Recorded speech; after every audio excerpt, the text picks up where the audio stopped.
Hey, want a cookie? Oh, I know you just ate, so you're craving something a little sweet. Besides, one cookie isn't gonna kill you. How about half? Just a bite? Bite it. Bite it. Bite it. Food noise isn't fair, but Mochi Health is. Your affordable GLP-1 source that puts you on a path to successful weight loss by quieting food noise. Bite it. Shh. Learn more at joinmochi.com. Mochi members have access to licensed physicians and nutritionists. Results may vary. You're listening to this podcast, so I know you've got a curious mind. Here's a helpful fact you may not know yet. Drivers who switch and save with Progressive save over $900 on average. Pop over to Progressive.com, answer some questions, and you'll get a quick quote with discounts that are easy to come by. In fact, 99% of their auto customers earn at least one discount. Visit Progressive.com and see if you can enjoy a little cash back. Progressive Casualty Insurance Company and Affiliates. National average 12-month savings of $946 by new customers surveyed who saved with Progressive between June 2024 and May 2025. Potential savings will vary. Voices for Justice is a podcast that uses adult language and discusses sensitive and potentially triggering topics, including violence, abuse, and murder. This podcast may not be appropriate for younger audiences. All parties are innocent until proven guilty in a court of law. Some names have been changed or omitted per their request or for safety purposes. Listener discretion is advised. My name is Sarah Turney, and this is Voices for Justice.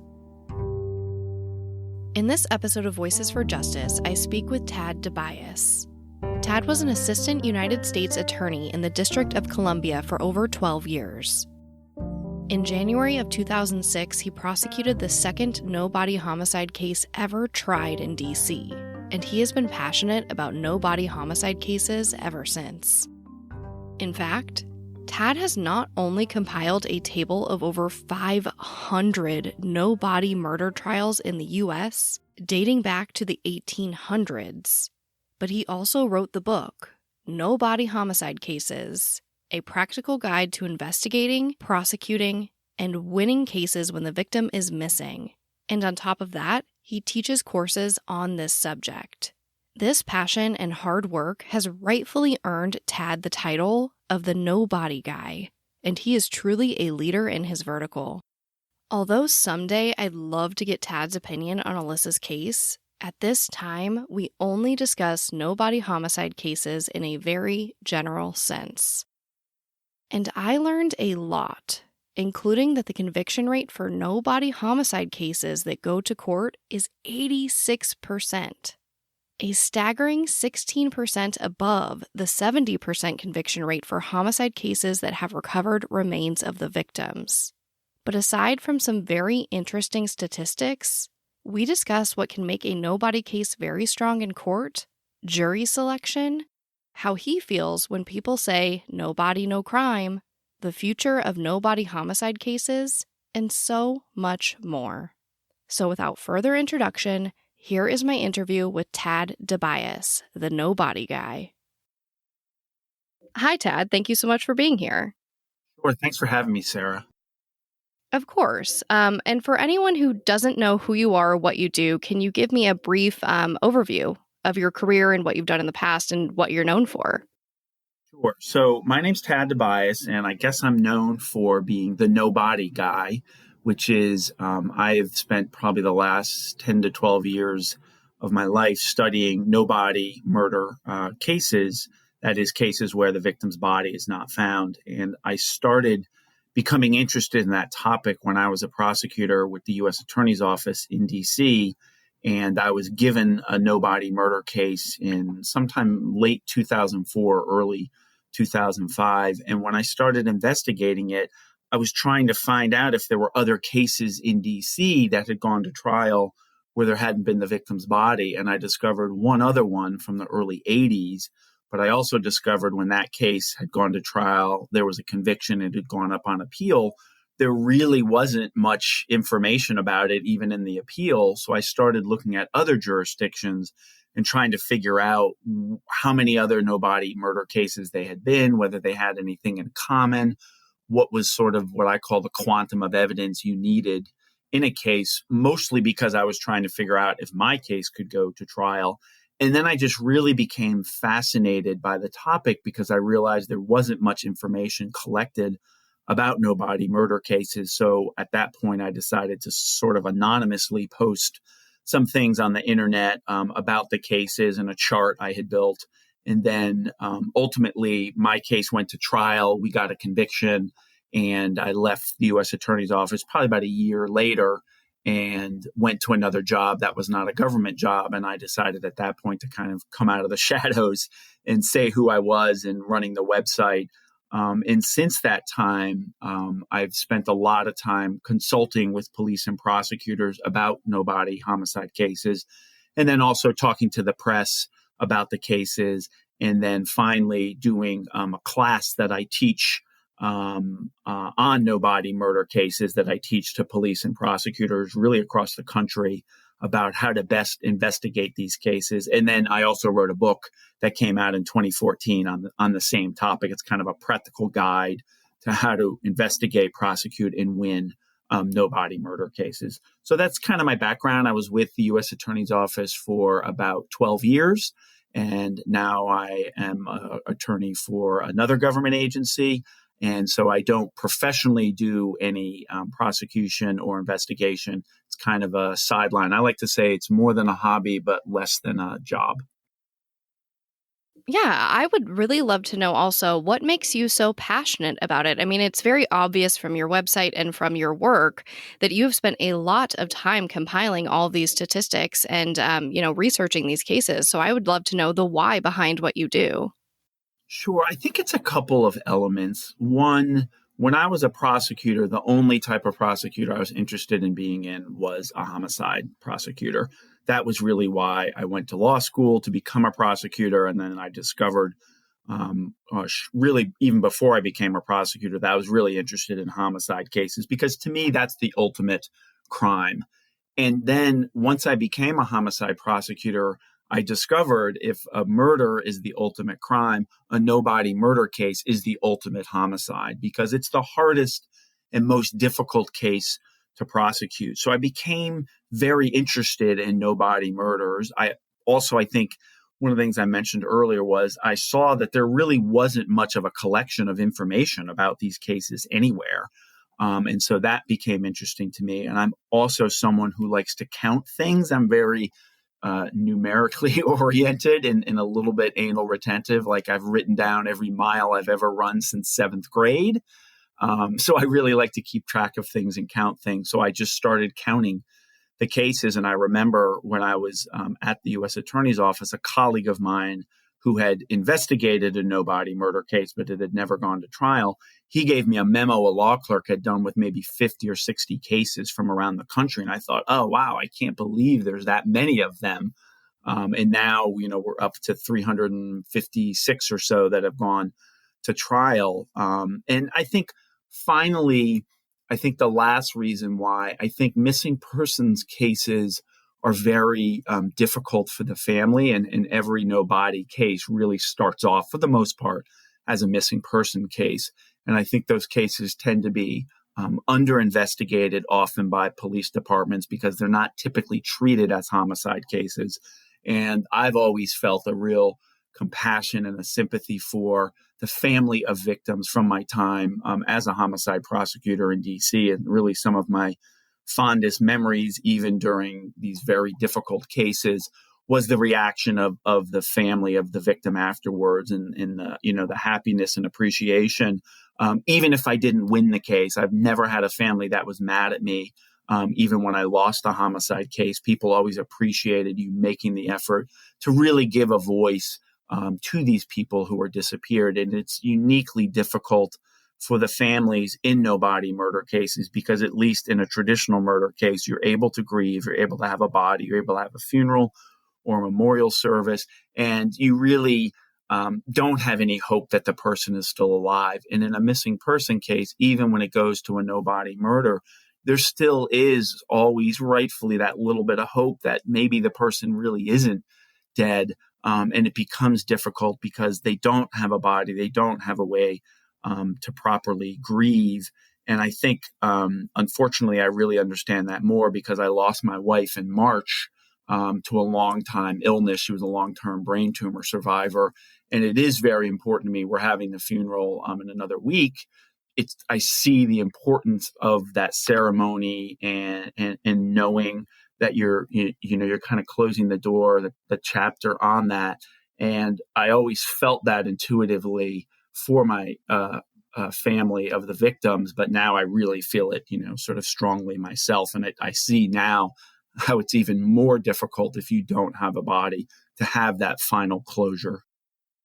Of course. And my goodness, I'm so sorry, Tad. Well, thank you. Like I said, it was not unexpected, but it's obviously never happy when it happens. Of course. I mean, to be honest, I feel like the courses that you offer to police should be mandatory. I'm not even going to lie. I think that, no body cases are a huge part of the justice system that have this stigma around them. And I think that through education and through the numbers that you have compiled, that stigma can be greatly lessened. How do you feel about that? I really did want to ask you, how do you feel when people say no body, no crime?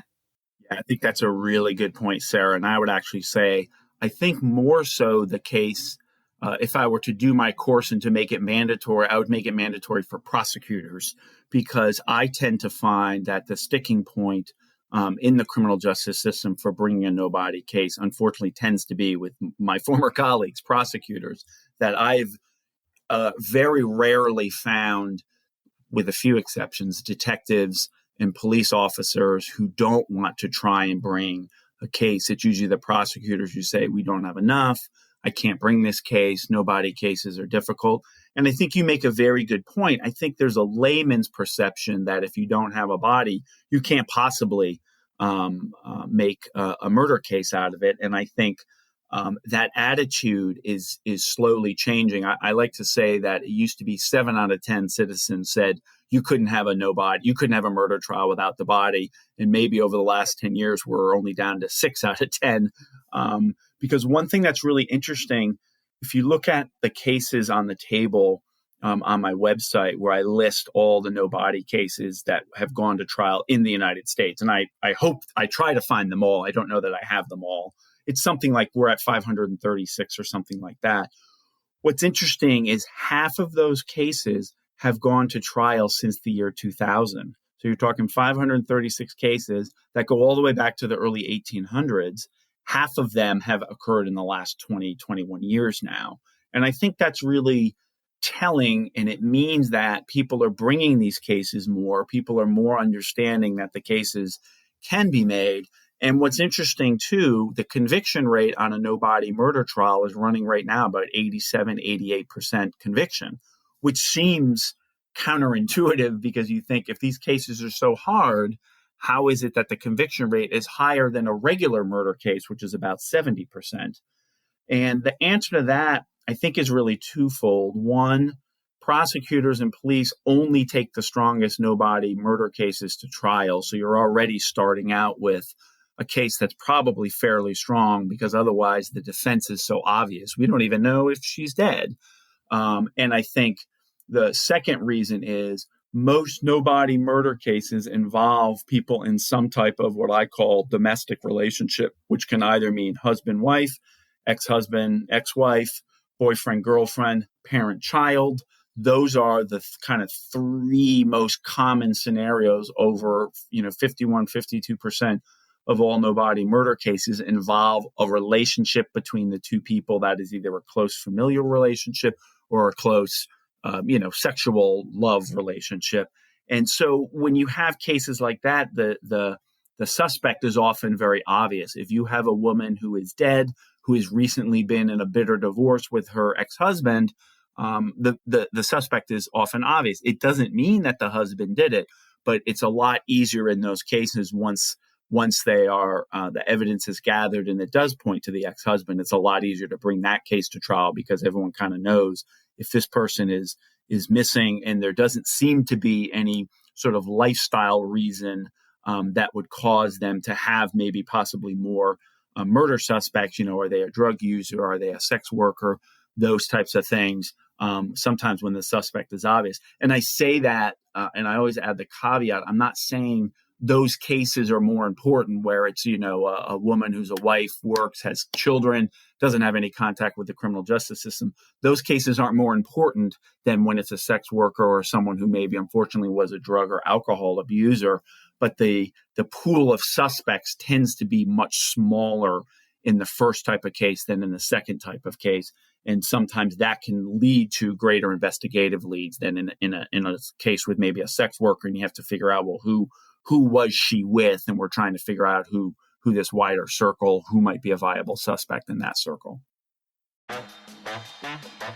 At DSW, we ask the important questions, like, what shoes are you going to wear? Whether you're prepping for wedding season, festival season, or just planning the ultimate vacay, the right shoes can make or break an RSVP. So own the moment. You've got big plans, and we've got just the shoes. At the perfect price, of course. Get ready to get ready with Designer Shoe Warehouse. Head to your DSW store or DSW.com today and let us surprise you. This episode of Voices for Justice is sponsored by Chewy. If you have pets, you probably know about Chewy, and you also know that when they say that they have everything you need to keep your pet happy and healthy, they're not messing around. To keep them happy, Chewy has over 100,000 products from all the brands my pets love at prices I love. To keep them healthy, Chewy offers pet prescriptions, pet insurance, telehealth vet visits, and they're even rolling out vet clinics across the country. I've been shopping with them for a very long time. And in addition to the auto-ship feature that gets the dog's food to them every single month, I also love to experiment with different treats. But I'm a bit picky. For me, it has to be high quality with simple ingredients. I recently picked up treats from Shepherd Boy Farms that are 100% just chicken breast. Popcorn and Heber are already obsessed. Chewy has everything you need to keep your pet happy and healthy. And right now, you can save $20 on your first order and get free shipping by going to chewpanions.chewy.com/Sarah E. Turney. That's chewpanions.chewy.com/Sarah E. Turney to save $20 on your first order with free shipping. chewpanions.chewy.com/Sarah E. Turney. Minimum purchase required. New customers only. Terms and conditions apply. See site for complete details.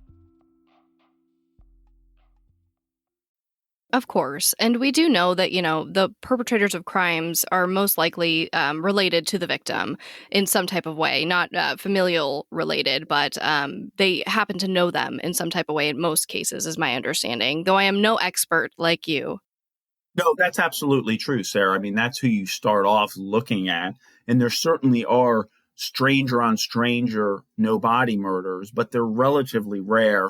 And when they are stranger on stranger, some of the ones that jump to mind are when a defendant is killing a child, and they're usually involved some type of rape or sexual assault, and then a killing of the child, and it's more a crime of kind of happenstance than one that's planned out. But you have the vast majority of no body murders, like most murders, are between two people who have some type of pre-existing relationship. But I would love to know why you think more of these no-body cases are being tried in the last few years and whatnot. Do you think that there's a direct correlation to anything, that has changed in the world that is making these cases be tried more? Absolutely. I think there's really two major reasons. Number one is what I call kind of forensic advances, DNA being the biggest one. I was in the U.S. Attorney's Office from 1995, and I left in 2007. And in that 12-year period, the amount that DNA evidence changed was just incredible. In 1995, it was still a very new science. It was used in cases, but not as heavily. By the time I left in 2007, particularly in domestic homicides and things like that, it was just such a greater explosion of how you could use DNA, what you could use DNA for, the amount of DNA you needed to make a case. And since 2007, however, was that 13 years since I left, it's again exploded. You can now use DNA to build a profile of what someone might look like, which is just incredible to me.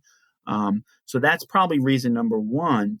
Reason number two, and arguably maybe a more important reason, is all of these electronic trails that we leave behind. Because years ago, we didn't have cell phones, we didn't have cell towers, we didn't have social media, we didn't have texting or instant messages. And now so many of us use these things daily that when those things stop, it's very telling. In 30 or 40 years ago, if someone wanted to find me, it'd be difficult because I didn't have any cell phone. I wasn't necessarily seen on closed circuit, TVs. I didn't have an ATM card. I didn't have a credit card, or credit cards were much rarer back then. But now it's so easy. If I were to drop off the face of the earth, people could instantly tell because they'd say, my daughters would come forward and say, our dad definitely texts us every day. That's for sure. And he's on, Facebook, or he's sending a Gmail, or he's on his work email, or he uses his credit card. So when you have the absence of these things, you're able to determine so much more quickly that no, Tad's not missing, Tad's dead, because there's no way Tad would fail to text his daughters for a week. That's just not logical. And we didn't have that before. And the thing I'm also discovering in these cases from having, studied them now for 10 plus years, almost 15 years, is that the time between when a person went missing, when the arrest is made, and when the trial happens is greatly reduced. You would used to see 5, 7, 10 years between time of disappearance and time of trial or time of arrest. I've been seeing cases lately that whole cycle happens within a year, which is incredible to me. And it's really because you can now tell so quickly that no, this person is not just missing, they're dead, because there's no way they wouldn't access their money. They wouldn't collect their paycheck. They wouldn't have gotten their Social Security or their welfare or their Section 8, all of those things. And I think that's made a big difference in the acceleration of these cases that we've had in the last 20 years. That makes total sense to me. I mean, if I don't post on TikTok for 2 days, I get messages asking if I'm still alive. So Absolutely. I completely understand that. And also, like, in my If I posted opinion, on TikTok, my daughters would not want me alive. you should give it a try. Oh my God, they'd be horrified. They love TikTok and they watch it all the time. And so now, after I saw the article, I think it was in the New York Times, about what has happened with your sister's case, I said to my daughters, well, maybe you actually are watching TikTok to try and solve, murder cases or something. They're like, yeah, Dad, that's what we're doing. They're like, that's a great cover. Thanks a lot, whoever that girl Sarah Turney is or whatever. Thanks, Sarah. Oh, too funny. Yeah, I mean, I think just trying to disappear on purpose seems extremely difficult. Because trust me, the thought has crossed my mind. I'm not even going to lie. But the logistics behind completely erasing a digital trail, I mean, honestly, to me, it seems like a nightmare. It seems like it's nearly impossible unless you have connections or you are highly skilled at that. It really is difficult, and you have to affirmatively take steps to wipe out your digital presence. But even that doesn't talk about when you use a credit card or when you go to Target or a store and there's a surveillance camera there. I mean, we're not quite like they are in London, where they have cameras everywhere. It's really either amazing or scary, depending on your viewpoint, how many cameras they have in the city of London to record the kind of comings and goings of everybody. And we're not quite there yet, but you'd really have to kind of move off the grid completely to kind of try and hide yourself. And I suppose in theory that could happen, but it seems unlikely that someone would suddenly decide to do that without telling anybody or without any preparatory time, towards that goal. And so the reality is, when you see someone kind of drop off the face of the earth on social media and on cell phones and not using their cell phone, that really is an indication that no, they're not voluntarily missing or they haven't run away. Something nefarious has happened to them. And I think police have a much better understanding of that now than they did 20 or 30 years ago. There used to be this kind of 24-hour or 48-hour rule. Don't call us until it's been 24 or 40 hours. There are actually still, sadly, a few police departments that have that. But nowadays, you just see so many more cases where a friend or a family calls the police right away and says, hey, Tad is missing, and that doesn't make any sense. He was supposed to meet me. I've texted him. It goes right into, it's either green, so he's not getting it, or my voicemail, or I get his voicemail when I call, all of these things. And people are much better because we are so connected in such a significant way, that the absence of that connection, I think, rightly sets off alarm bells for people who might be in a precarious situation, maybe getting divorced or being worried about being stalked by an ex-boyfriend, things like that. I agree. Well, and of course, I'm extremely happy that police are becoming more responsive, and that 24, 48 hour, time frame that they used to try to say, or I'm sure, like you said, some continue to say, is kind of getting outdated. I think, police departments are seeing a little bit more heat in terms of liability for some of these cases. If there's some Absolutely. Yeah, if there's someone, like you said, that is always on time and never misses a day of work, and all of a sudden, they're wiped off the face of the planet, I think it's worth, even if you're potentially wasting resources if it doesn't follow through, I think it's worth the police department just dispatching someone. It's worth just going out and taking that report. Yeah, one of the things I really harp on when I teach these classes is talking about, the difference between a missing person case and what might potentially be a homicide. And it's hard to say, it's hard to tell sometimes. Particularly difficult cases are when the missing person is a teen, because those are most missing persons cases, and runaways are obviously of teenagers. But if you have someone who is not a teen, who seems to be having a relatively normal life and all of a sudden disappears, is it likely that that person ran away? Probably not. And so the police need to make a recognition that the vast majority of missing persons cases are resolved very quickly, 24, 48 hours, the person comes back.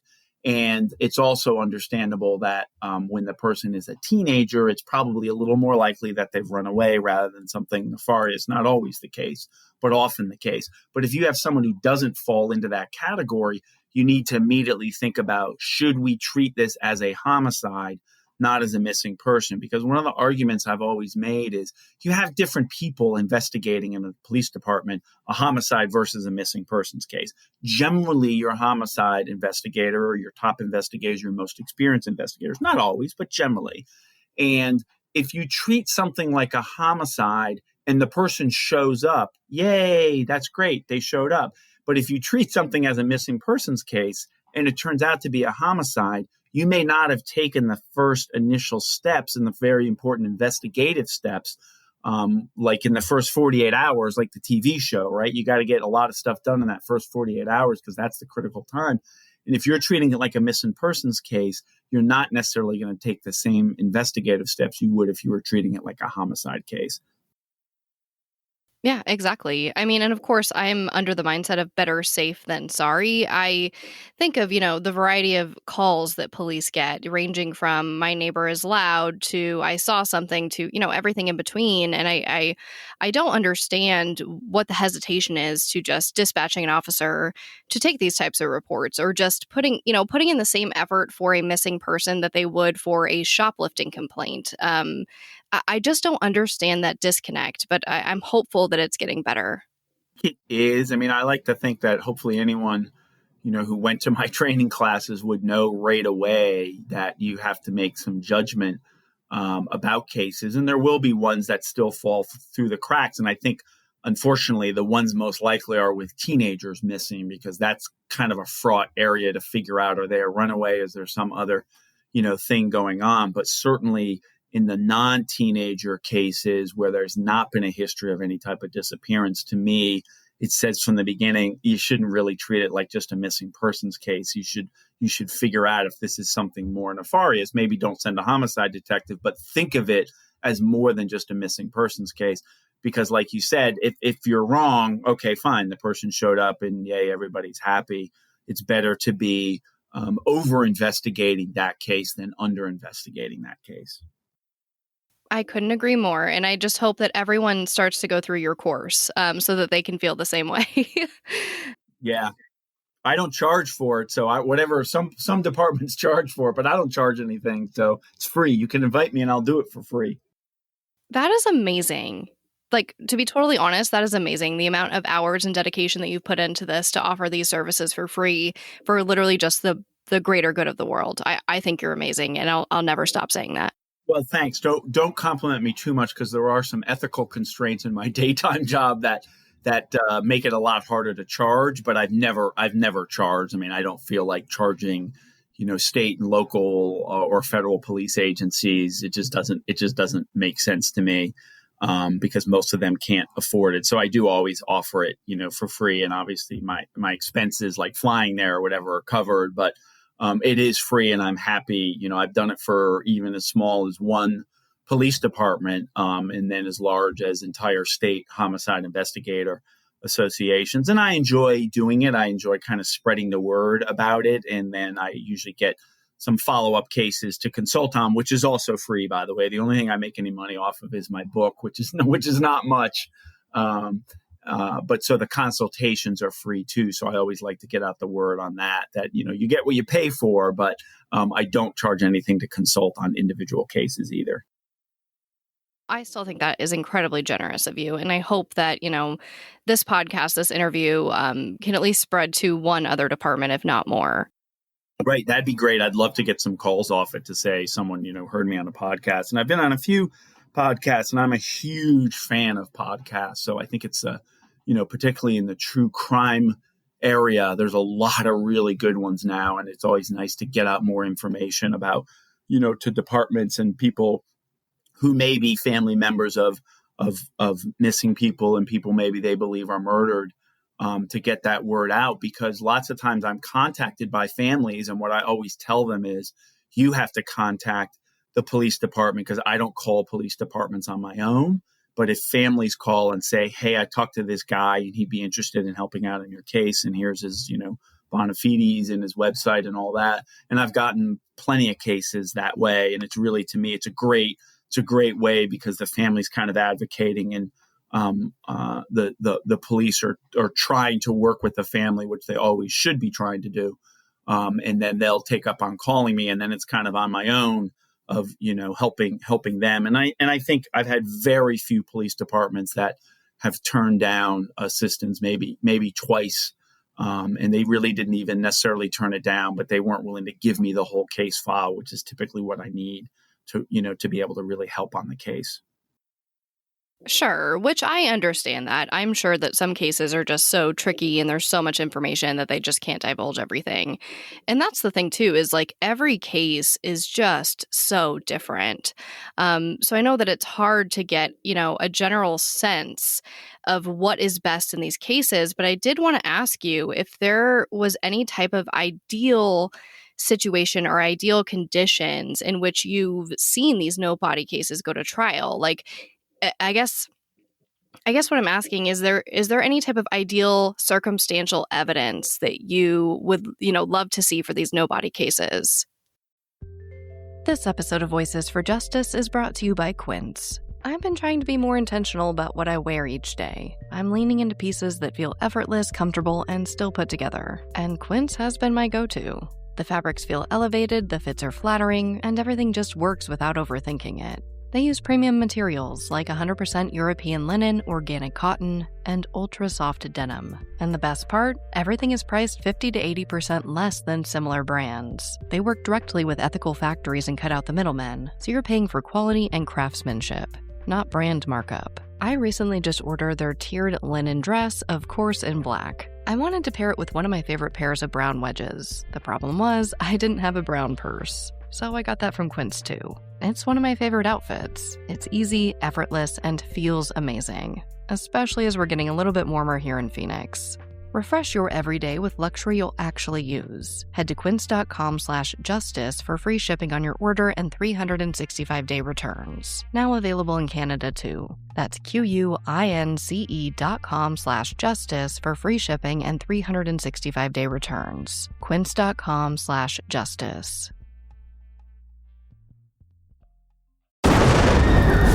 What they did to your family, you're lucky to make it out alive. Streaming on Peacock. These men are going to come after me. Taking them out is my only chance. Put a bullet in her head. From the co-creator of Ozark. Looks like a family was running drugs. Execution-style killing, it's rare for the Keys. Any leads on who they might have been running for? The cartel killed my family. I'm gonna kill them. All of them. MIA. Streaming now. Only on Peacock. I guess what I'd say, Sarah, is what I've kind of seen over the years is ideally in a no-body murder case, the evidence kind of falls into three categories. And I call it the three legs of a stool, meaning if you have all three, you got a pretty solid stool. If you have two, you don't have a super solid stool, but you kind of hold it up and stand and sit on it. If you have one, it makes it a lot harder, but you can still do it. If you don't have any of these, it makes it really hard.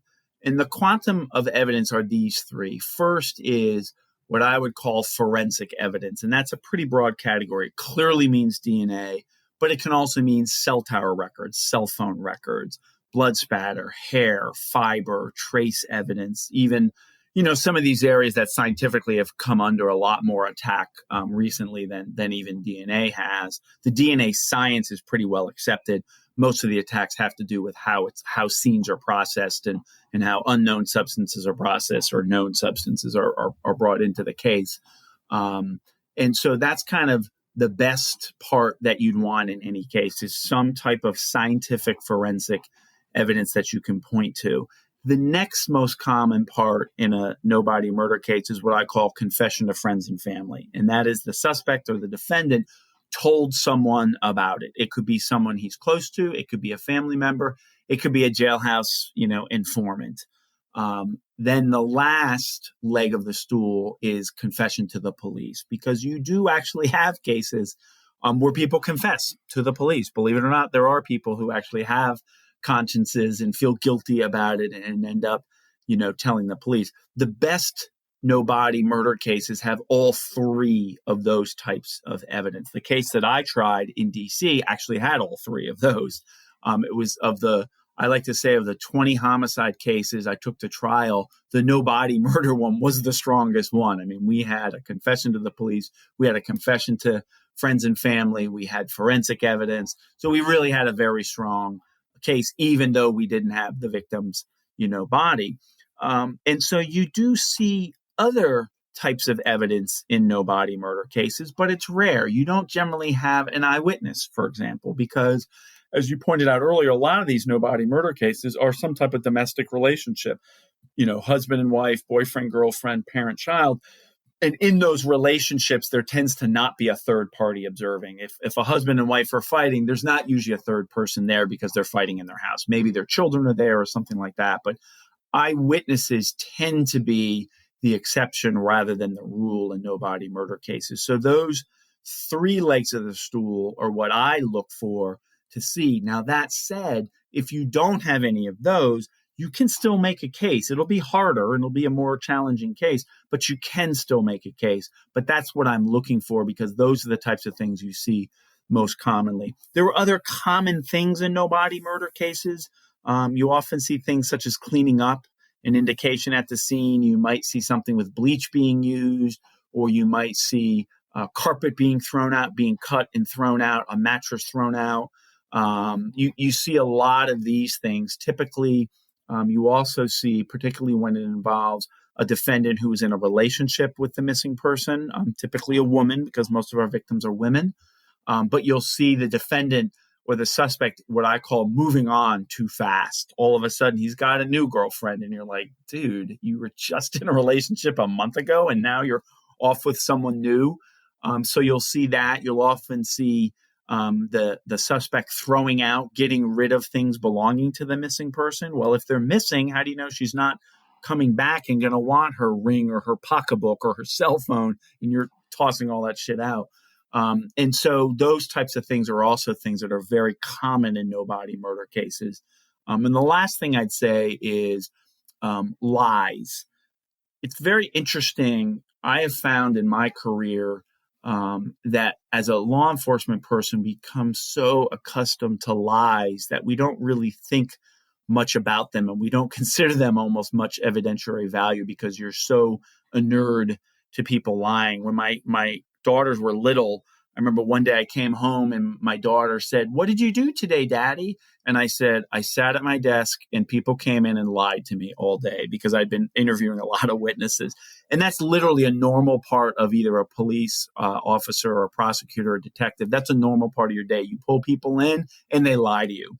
And one of the things I've pointed out to police and prosecutors is lies to us may not mean much, but when you're showing them to a juror, they become much more powerful. So if you have a husband whose wife is missing and he lies about anything, why would he lie about that? Because if I'm trying to find my wife because she's truly missing and I haven't had anything to do with it, I shouldn't be lying about anything. I should be completely 100% honest. Now, there are some times why people lie for reasons other than they were involved in the murder. But classically, those lies, when you build them up, particularly when you have 4 or 5 of them, they become very damning to a jury because the jurors rightly say, why is this guy lying if he has nothing to do with the murder? But if he is lying, that probably means he had something to do with the murder or knows about it. And as law enforcement, we become kind of immune to these things happening, but you have to understand to a lay person in the context of a murder investigation, they become very important. So I spend a lot of time with the police and prosecutors saying, what lies can we prove? What can we prove that this guy said that is flatly untrue? Because if we can stack up enough of them, that's really good evidence. Of course, I couldn't agree more. I think lying in any situation is an indicator of guilt and makes, everyone feel uneasy, no matter if it's about murder or it's your significant other talking about going somewhere else. I think lies are huge in the world in general. I think I said that pretty poorly, but I think you know what I mean. Yeah, no, absolutely. I think you're exactly right that, even I think sometimes, those of us with kids, you're kind of used to kids lying about stuff all the time. I think lots of times we do become a little inured to it. But when you put it in the context of something as serious as a criminal investigation or a missing person investigation, you think, well, why would that person have lied about that? And it may even be something fairly insignificant about what time they came home or where they were or what they did. But then when you start stacking these things up, you start to see, well, now I know why they're lying, because they didn't want to put themselves in that position where they could have been found and knowing that this is the last place the person was seen. Right. Of course. The question is always, what is the motive behind this lie? Why lie? Correct. In my and mind. That's very important in the no body cases. You got to figure out the motive. It's not legally required for any crime. But if you have a murder case, particularly a no body murder case, and you're not able to prove the motive, you're going to have a real challenge to prove that case. You had mentioned, jurors. And one thing that I encountered when I was reading up about you and listening to some of the interviews that you've given was you talk about jury selection. And that is something that I have never considered in a no body homicide case and why that's important. I know that you said something to the effect of, them not believing that you can convict a murder case without a body is somewhat of a bias that could eliminate them from the jury pool. Am I understanding that correctly? Yes. So when you are selecting a jury, you have a prosecutor and the defense have 2 types of challenges they can make to get someone tossed off. You have one that's called for cause, which basically means you're asking the court to toss them off, to say, Judge, this person just can't be fair for whatever reason. And then you have some that are peremptories, and peremptories are purely the selection of the prosecutor or the defense counsel, can be made for any reason other than an unconstitutional reason, such as race or gender. And there's probably a few more. I've been out of the game for a few years, so I don't quite know all of them. But if I don't like somebody's necktie, I can say, Judge, I didn't like the guy's tie. It was stupid. I got rid of him. Or I didn't like the way that lady had her hair. I got rid of her. But the cause challenges are the ones that I'm referring to. If you have a juror who says, even if the government proves its case beyond a reasonable doubt that this person committed the murder, but the government doesn't have a body, I will not find that person guilty, that defendant guilty. They cannot sit on your jury. That is a for-cause challenge, because what you're saying is, if I've proven my case beyond a reasonable doubt as a prosecutor, they're saying they still won't find them guilty. But if I've proven my case beyond a reasonable doubt, you have to find them guilty. So you have to get that type of person off the jury. And that is a critical question that has to be asked of a juror in a no-body murder case. It's the same question you ask in death penalty cases. And I've never done a death penalty case because D.C. locally does not have a death penalty, although they do on the federal side, which I was both a federal and a local prosecutor. But in a death penalty case, if a juror says, I don't believe in the death penalty and I couldn't I couldn't vote for the death penalty, they're off the jury. It's the same type of idea. If understanding what the basic is, that is, if something is proven on guilt beyond a reasonable doubt, they have to convict. If they can't agree with that, they have to go off. And then on, your peremptory challenges, what I tell people in no body murder cases, the type of juror you're looking for is generally someone who's smart, because in no body murder cases, the trials are definitely lengthy. They include a lot of circumstantial evidence that you alluded to before. So you're not going to have witnesses coming in and saying, oh, yeah, I saw Sarah shoot somebody. They're going to be people coming in and they're going to be putting in all these details that have to be put together like a puzzle. And at the end of the puzzle, there's still going to be some missing pieces like the body. When did the murder happen? How did it happen? What was the actual cause of death? You're never going to have all those pieces when you don't have the body. So you want intelligent people who have the patience and can kind of put together the case, for you. But you also want people with real life practical experience, who understand what love relationships are like and understand how people can have fallout of love and love someone so much they want to kill them, which is crazy, but understand how those types of relationships work. So I tended to favor older jurors and jurors that I perceive to be smart. They don't necessarily have to be educated, but I want someone, who is smart. And age is not an unconstitutional reason. At least it wasn't 13 years ago. I hope it hasn't changed under Batson versus Kentucky. But in the law, you can discriminate against someone in jury selection, at least based on their age. So I tended to like older people. And the older I got, I found the older I liked my jurors. It's so interesting to me. To be honest, I know almost nothing about jury selection. So are you able to just keep, going through these jurors until you find what you feel is the most appropriate jury pool?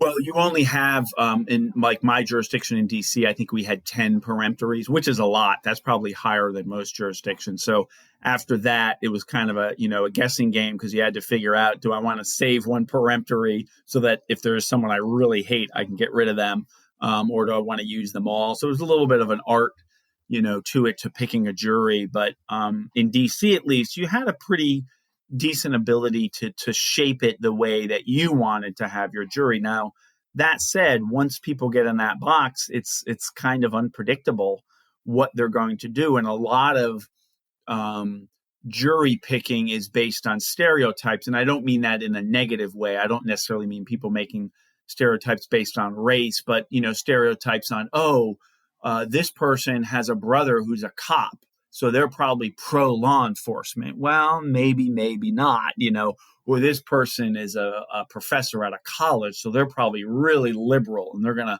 to, favor the defendant. Well, maybe not. What's the college? What do they teach? You can kind of generalize that maybe generally college professors are more liberal than most people, but there's a lot of kind of that, almost witchcraft going into it of trying to figure out what people think. And different jurisdictions do voir dire, which is the questioning of the jurors, differently. Some jurisdictions it's done by the judge, which is how it is in D.C. It's completely done by the judge. It is not done by the attorneys at all. Other jurisdictions, such as I think Texas, for example, it's completely attorney run, and the attorneys are asking the questions, and they have wide range as to what questions they're going to ask. So sometimes it's really hard to kind of get to know what your jurors are like. So you're going to rely on these kind of preconceived notions or stereotypes. Of course. It's almost like having to choose a book by the cover. Exactly. That's exactly right. Like, this looks good, or, this author always writes good books. Well, if you're looking at Stephen King, yeah, he mostly writes good books, but he had some duds too. Oh, fair enough. One aspect that always comes up, in my findings for no body cases is this aspect of the person, the victim, being legally declared dead. In your opinion, what type of effect does that have on a no body homicide case? I've gotten this question very recently. I was talking to some detectives out in Texas who had a no body case, and then they ended up, thankfully, actually finding the body.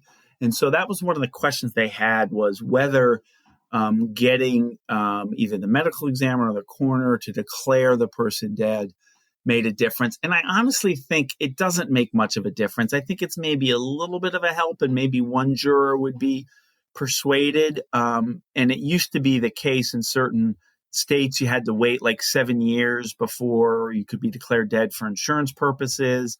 But I just think that at the end of the day, you have to have the evidence that shows the jury that they are dead.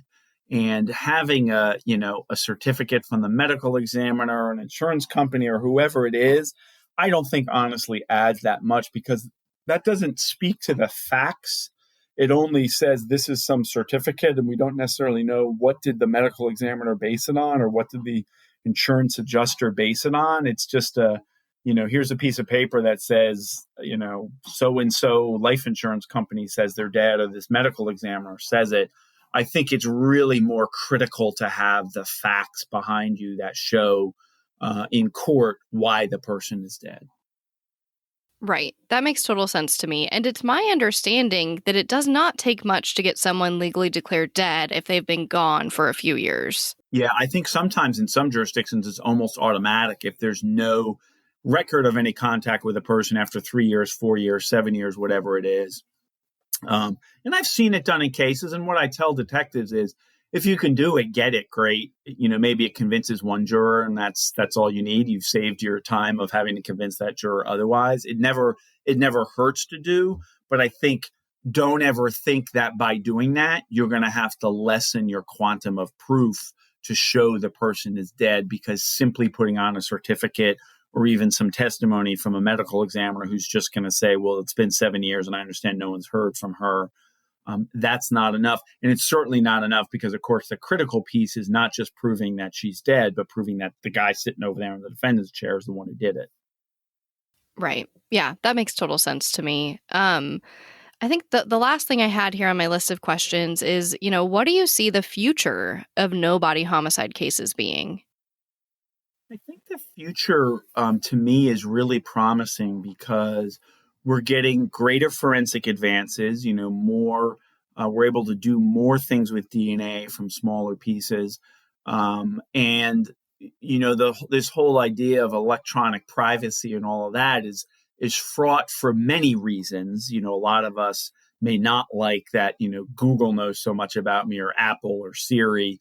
But from a purely investigative standpoint, which is how I tend to look at the world, it's actually a really good thing, because having these traces of people that are left when they are using common, daily devices is a really good thing when they go missing, because now we're able to say, she didn't use this after this date. She didn't use her bank card. Nobody's used her bank card.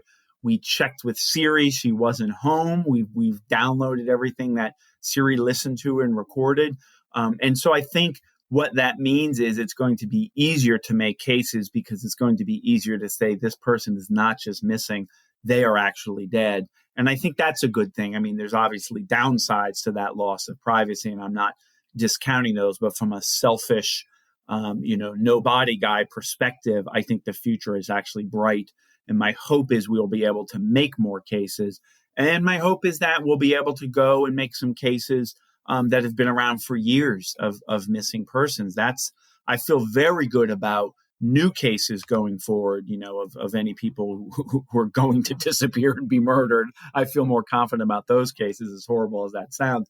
But I also hope that advances in technology and in forensics make it easier to go back and bring some old cases that, have been around. There are just, thousands and thousands and thousands of missing persons. I don't know if you ever heard of the Charlie Project, which is really a great website run by a friend of mine who I've worked with professionally. And she just categorizes missing persons cases and does a great job at putting up some facts about all of them. It'd be great if we could start going back and looking at those cases and say which ones have some solvability now that we have this different, technology. Yeah, the Charlie Project is amazing. I mean, while you mention that, what do you think the obstacle is in seeing those cases and not being able to move forward? I mean, of course, every case is different.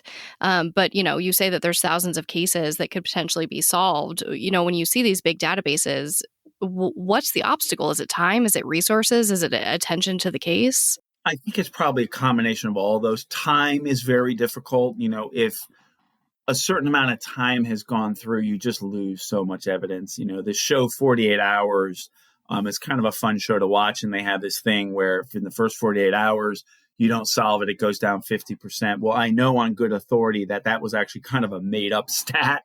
But I think there's some kind of rough reckoning truth to it. And so now when you're talking about missing persons cases going back many, many years, it becomes that much more difficult to find them.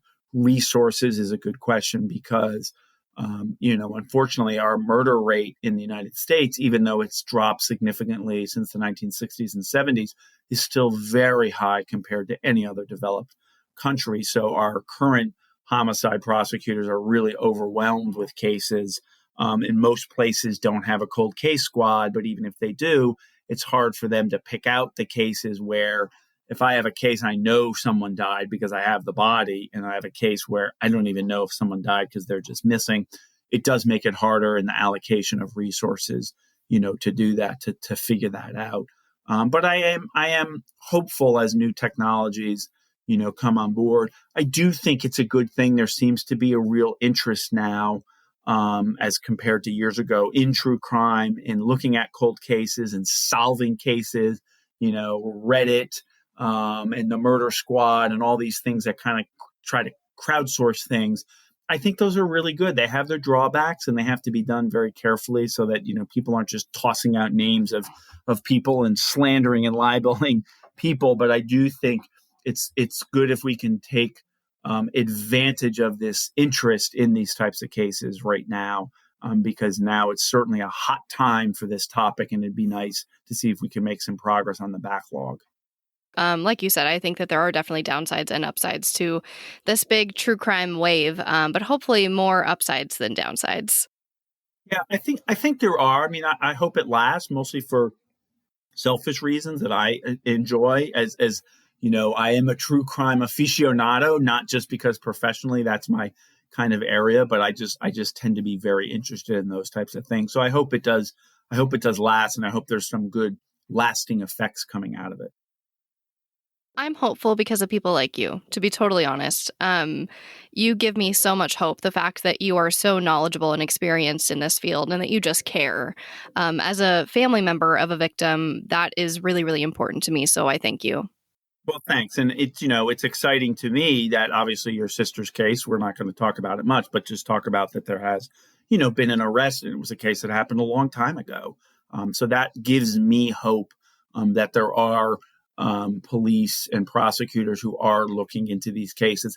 I have to say, I've never been more impressed with a group of people than when you talk to cold case police and prosecutors and detectives who want to solve these cases. And that's not to say all police are great, because obviously we're going through a time where we recognize there are bad apples, but there are so many more. Particularly, detectives looking at these cases who really take these cases personally and really want to solve these cases no matter how old they are. And that to me is very heartening. I agree. Yeah, I think that they research these cases and spend so much time on them that they become a part of their lives and a part of their heart, if you will. I've spoken to a lot of detectives who can recite case details off the top of their head better than I can sometimes. And that is always so impressive and just amazing to me. Yeah, I've often said, like, when I get a new case file, it's kind of a weird thing that comes over you. And I've known other people who've said this. It becomes like you're just suddenly in their world. And you have your world going on, but it's almost like you have this secret world inside your head of thinking about the case and really getting obsessed about the case. And, it's really captured well, if you've ever seen, they just had the documentary, I'll Be Gone in the Night, about the Golden State Killer and Michelle McNamara. And I'm watching it and I'm like, I totally get what she says. She's just in this world, even though she has a daughter and she has a husband and all this other stuff going on in her life.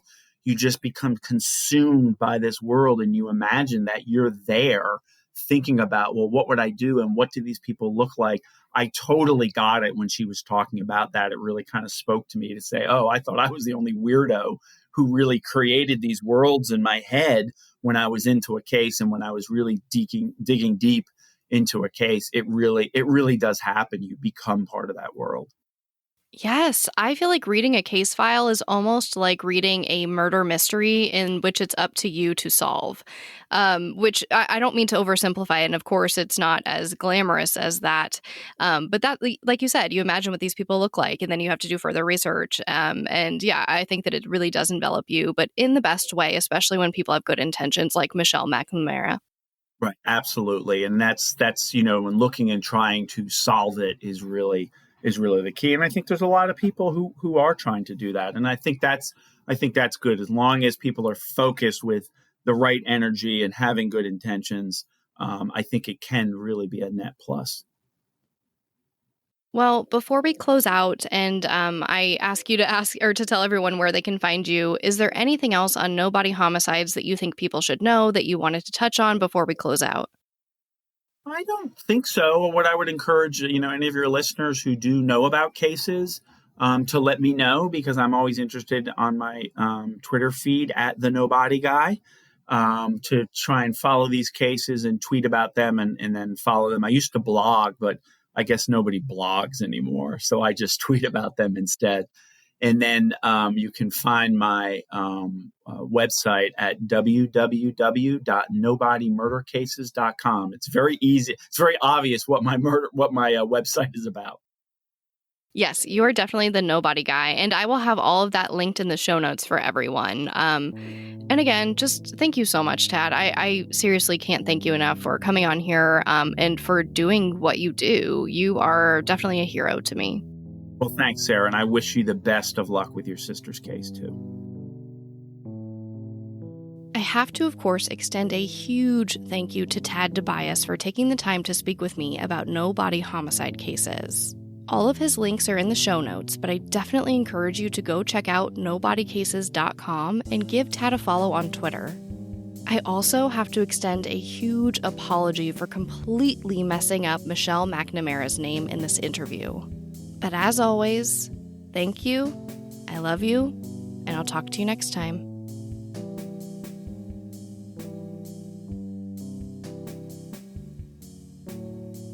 Voices for Justice is hosted, produced, and edited by me, Sarah Turney. If you want to learn more about Alyssa's story and how you can help with the case, visit justicefораlyssa.com. And if you love the show, it would really help if you gave me a rating and review in your podcast player. Thank you so much, and I'll talk to you next time.